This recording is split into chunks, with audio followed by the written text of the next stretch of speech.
Hey, what's going on, guys? Archer Mark here, and I'm back with another figure review. And as promised, I have more NECA figures for you, and we have another Predator for you. This is the Battle Armor Lost Predator, and another really cool design on this guy. Is just so many things going on with this guy, with his armor and detailing and paint. Very cool. We'll get on with that in a moment. First, as usual, we'll show you the packaging. And we look down, we get the usual NECA clamshell packaging. And we have an image of the Predator on the side there. See, it says Battle Armor Lost Predator.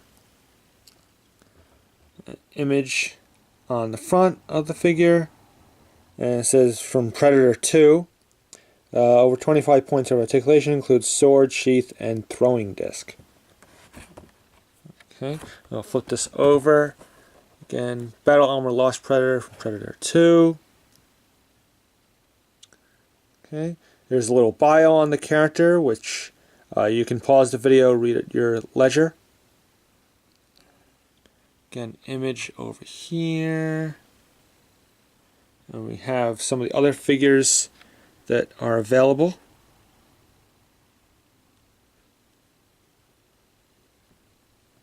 This Wasp Predator will be the next review coming up, so really like that one. That's very cool. That's, standard packaging. As you can see, all the little nods and motifs to the movie. You got, NECA, 20th Century Fox. You got sort of like Predator language on the bottom here. That's really cool. Okay, that's enough with the packaging. Now on to this guy. This guy is super cool, and you just get in there.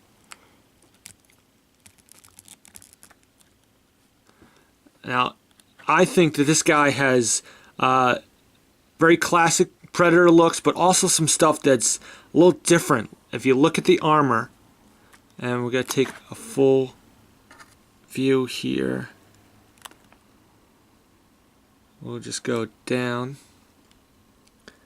The armor is very kind of cyborgish or sci-fi like, but still kind of looking like the classic stuff that we're used to, like from other figures and stuff we've seen in the movie. But this is very more high-tech looking.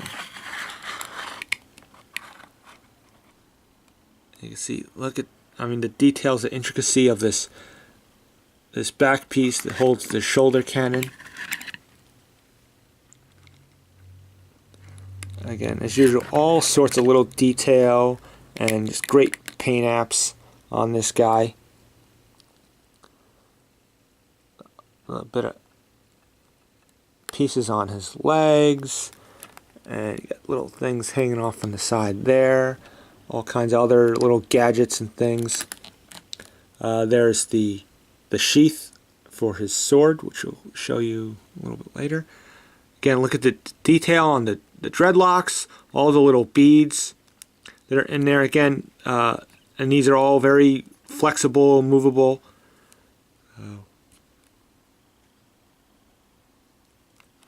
Again, similar, reminiscent of what we've seen with other Predators, but more of a sci-fi look, more high-tech looking, like even more advanced than what we're usually used to seeing.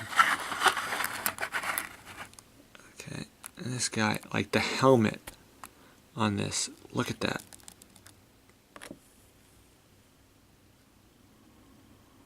And all the paint work, so many little details put in there, and weathering and scarring, all kinds of things on all of the armor. Okay. And we get like this, and I love the kind of green and brownish yellowish skin that you can see underneath, which is again more classic looking, I think. So I like that a lot.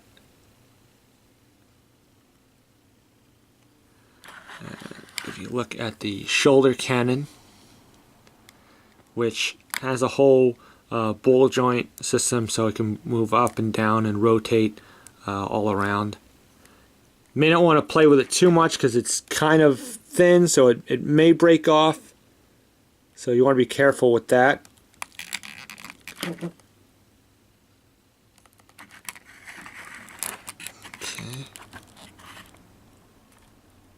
And just so many great little paint. I love how this, see a little bit of red there, and it kind of matches the other splotches of red that we get, the little bits of red paint we get like on the gun and on the helmet and on the chest here. So I like that. Okay, we'll go over articulation real quick. It's like standard at this point. It's great articulation, but it's become standard for NECA. Bowl jointed neck, bowling shoulders, you have bowling elbows. The wrists are like a whole, like they swivel and they hinge in and out. A lot better than the previous figure. So that's great. We have a waist swivel, bowl jointed hips, double hinge on the knees, and again a ball joint, rocker joint on the ankles. And they move back and forth and in and out, so you can get a lot of range of movement on most of this figure.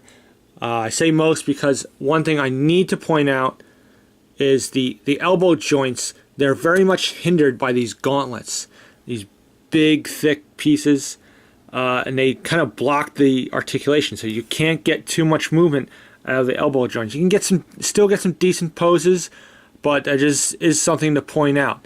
It's one little negative thing about this figure. It's probably the only thing I could think of that I would call negative. Now, as far as accessories, of course, we have the shoulder cannon, which I showed you. He does come with this big, long sword, and it's really cool. Again, zoom in. And the detailing on this sword, they got little silver paint there, a little bit there, and that red paint going right up the side. That's kind of serrated, jagged edge. Again, not something you'd want to get stuck with. It's very cool. It's a little different than what we're used to seeing with Predator figures. We're used to always seeing the blades coming off a gauntlet. He doesn't have that, this figure. Instead, he has this big sword, which is very tight in his hand. He is not going to fall out of his hand once you get it in there, but it's a bit of a struggle to get in it because his fingers, you have to kind of like pry the fingers open because his grip is so tight. The joints on this guy are very tight for the most part. Okay. And this one, it's not going to fit at all. So you have to put it in this one. Of course, you can, as you saw before, store it on the sheath on the back. Okay. Now the other weapon that he comes with is this throwing disc. Which this, again, we've seen similar weapons like this with many Predators, and we see them use that in the movie. You know, he grips it here. And you got all these blades. He could throw that, nail somebody. So nicely detailed, sculpted. You know, make it look like metal. Not too much as far as paint. It's just this is all black and this is silver, but you have kind of weathering done on each of the blades, and it just looks really well. It looks great. You can see how it's kind of molded to grip in his hand, and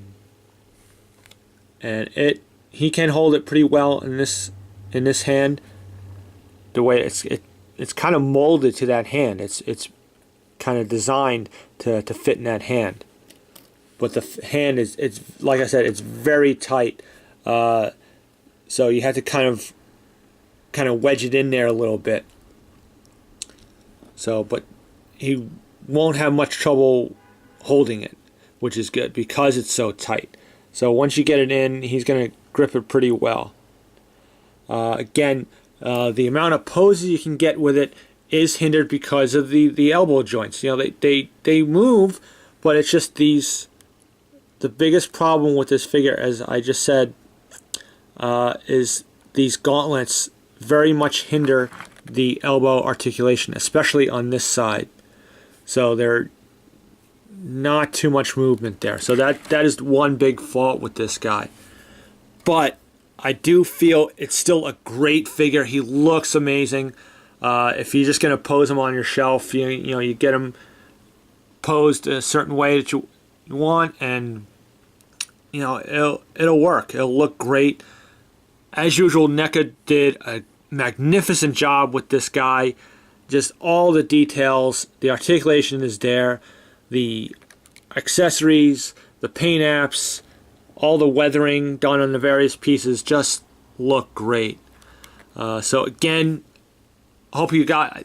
I did my best to give you a great look at this guy. I hope you enjoyed this review. Comment, rate, subscribe. Again, this is the Battle Armor Lost Predator figure.